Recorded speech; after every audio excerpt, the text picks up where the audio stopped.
So I'm going to predict the future of the NBA for the next 3 years. Enjoy. So my 2017 playoffs prediction NBA Finals is Cleveland Cavaliers versus Golden State Warriors. I don't know what else it would be. It doesn't look like any other team, but the Cavs is coming out of the East. Golden State Warriors, same with them. They're coming out of the West for sure, and I got Golden State in 6 just because the Cavs look like they're struggling right now. And the Golden State Warriors are dominant as usual.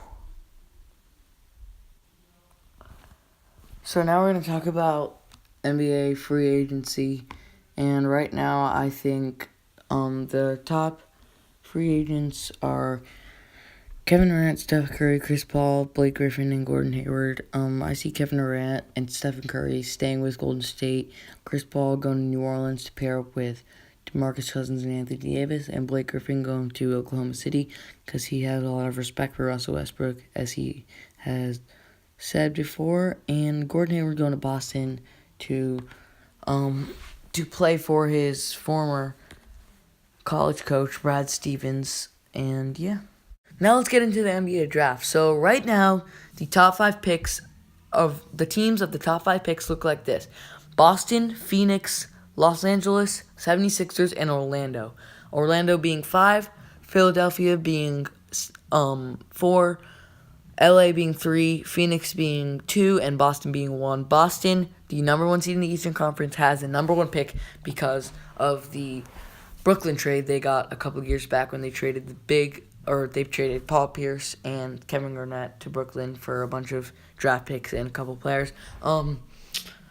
So now I'm going to predict the top 5 players of the draft, and right now I see Boston taking Markelle Fultz. I don't know how they take Lonzo Ball because they already have Isaiah Thomas at the point guard position. Lonzo Ball is a playmaking point guard, tall, reminds me a lot of LeBron James because he makes his teammates better. He can win games. I just don't see him in Boston because he can only play the point guard position. Yes, he can play the small forward position, but I don't know. I just see him going to LA, and I see Boston taking Markelle Fultz, an absurd scorer. He's a great scorer. He's a decent defender, very athletic, 6'4", plays the point guard position. Honestly, I think he can move down to the shooting guard position, but right now the Celtics have Avery Bradley at the 2, and I wouldn't start a rookie in their first game unless I'd see him coming off the bench for the whole season, having a decent first season in the NBA, probably going to average around 13 points per game, and he'll be in consideration for Rookie of the Year, but I don't see him winning it just because, I don't know, I just don't see him winning Rookie of the Year off the bench. I mean, I don't know if that's possible, but I see him making all-rookie first team for sure, just because his minutes are restricted and he's scoring about 13 points per game. So I said it already, Phoenix is going to get Lonzo Ball because he's going to be the best player left in the draft after Boston takes Markelle Fultz. Phoenix, with Eric Bledsoe at the point guard position and Brandon Knight coming off the bench for Eric Bledsoe, I see them doing a big trade I don't know about yet, but I see them taking Lonzo Ball. And then I got Los Angeles taking Malik Monk, a great scorer too. He had 40 points in a game against UNC. He's a great scorer. And then I got the 76ers taking Jason Tatum from Duke, a great three-point shooter, can rebound the ball a little bit, seems like a great teammate, and I think he'd fit in with the 76ers style of play. I just can't imagine that lineup in the next couple of years. I'd give it like 6 years. A lineup of I'd honestly put Ben Simmons at the point guard position. That would be crazy. A 7-foot point guard. He can play that position. And then I don't know who their shooting guard would be. Their small forward, Jason Tatum. Power forward would probably be some free agent they'd sign. And then center Joel Embiid. That's a big 3 waiting to happen. That's an amazing lineup in the next couple of years. And then I got Orlando taking Josh Jackson. I'd say Josh Jackson honestly could have been a top 3 pick. He's just got in so much trouble lately. And I see him falling down to 5, which is still not bad, but I see him going to Orlando. Alright, now we're into 2018. So my finals prediction is Golden State versus Boston, and I got Golden State winning in 7.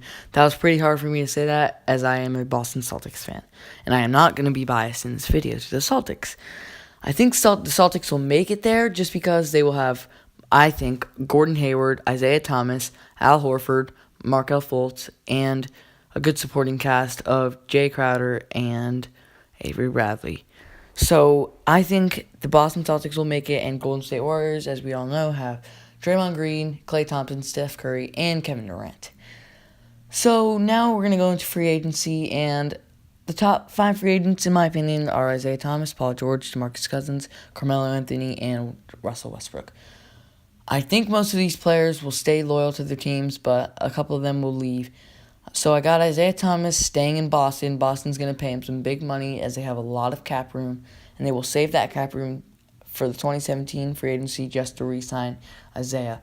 Paul George will go to the Los Angeles Lakers. Hear me right now.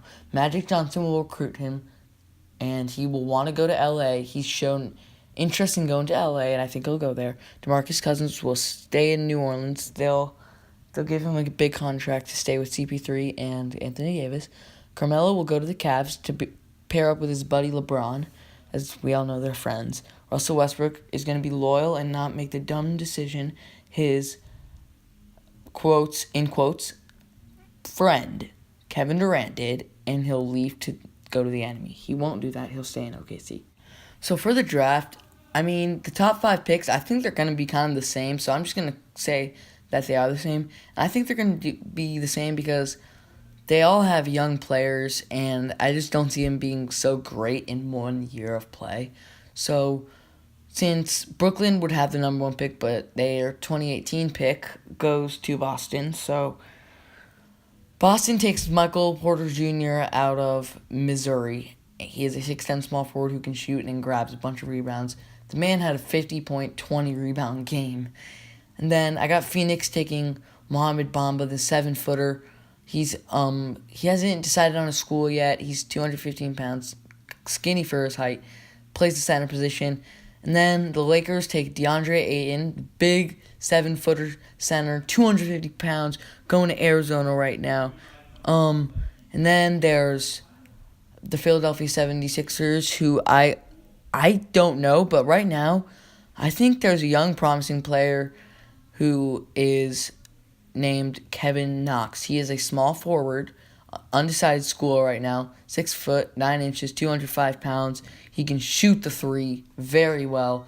I actually went to one of his games, and he dropped 40 and hit the game-winning buzzer beater, and I see him going to Philadelphia. That would be an amazing team in the upcoming future.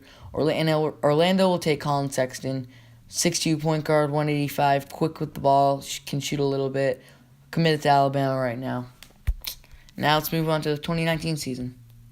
So this is going to be the last year I make my predictions for the NBA's future. I did 3 years, and I hope you all enjoyed them. So enjoy this last one.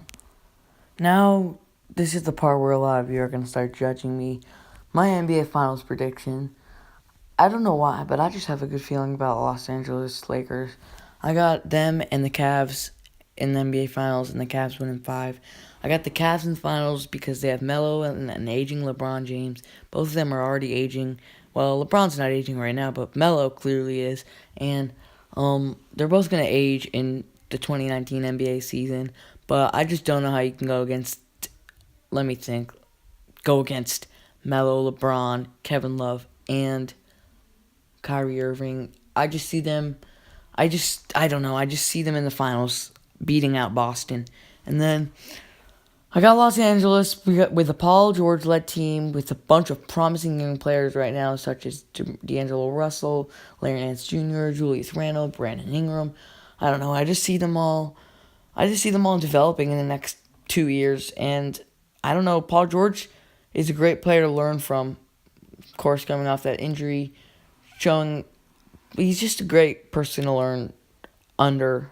And with all those young players, I see them coming out of the West, beating Golden State in the Western Conference Finals. Cavs winning 5 just because that LA team has no really playoff experience, and I don't know. They just haven't faced a LeBron. They just won't face a LeBron team in the playoffs. So now let's get into free agency. Free agents, I got Kawhi Leonard first, going back to the Spurs, staying in San Antonio. They'll pay the man. They will pay him. He is their franchise right now. Don't even give me that LaMarcus Aldridge crap. Like, Kawhi's the franchise right now. He's leading that franchise.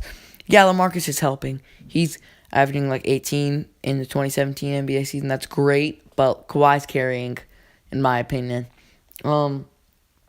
Kyrie Irving, he will stay with the Cleveland Cavaliers, and this year, I think Carmelo Anthony will retire with the Cleveland Cavaliers. So it'll just be the same team, and Kevin Love will retire too. So it'll be LeBron and Kyrie Irving in Cleveland. Now Hassan Whiteside. This maybe questions a little bit, but I don't know how you wouldn't go here. I got Hassan Whiteside in Minnesota. Karl Anthony Towns can play the power forward position. That would be an amazing team in the next season. But we're not going to cover that. But Karl Anthony Towns, Hassan Whiteside at power forward and center, small forward Andrew Wiggins, shooting guard Zach LaVine, and I just can't imagine I don't know who their point guard would be right now. I definitely think they'd try to find another option for Ricky Rubio. But yeah, Hassan Whiteside to Minnesota, Jimmy Butler to the Pacers. You may be questioning why wouldn't he re-sign with the Bulls? Well, the Pacers already lost Paul George. They're probably going to struggle in the 2019 NBA season. I don't know why they wouldn't pay Jimmy Butler some money to go there and head to Indiana. I think he'll end up in Indiana. Now, James Harden, he will stay in Houston. He will win an MVP one of the years. I don't know which one. It was a lot of work to find who would win the MVP, just because it's, I don't know, you got to find a lot of stats and stuff. And I see him staying in Houston. I see Houston being a great regular season team, but I don't know. I just can't see him in coming out of the West. I don't know. I just don't see him as a playoff team. I just want to say thanks to everyone who watched this video. It took me a lot of time to work on, and this was for my project at school. I know my predictions will be doubted, but those are my predictions. And I hope you all enjoyed the video. Thanks for watching.